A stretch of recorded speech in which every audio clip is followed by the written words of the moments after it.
สิมบัดป่าธรรมะนิมิตรหลักสิบเมืองวัดเจียงแขวงจำปาสักเป็นต้น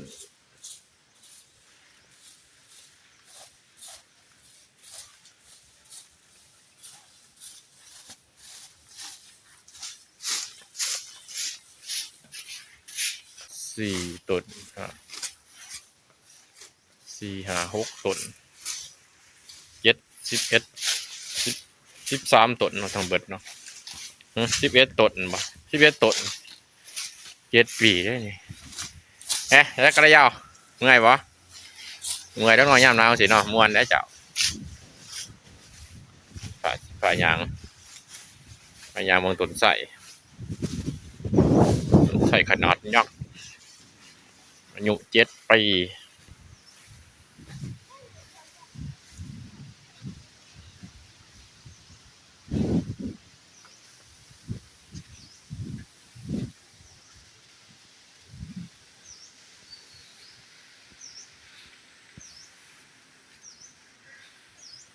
โอ้อ้อมกรมมาเรียนซิม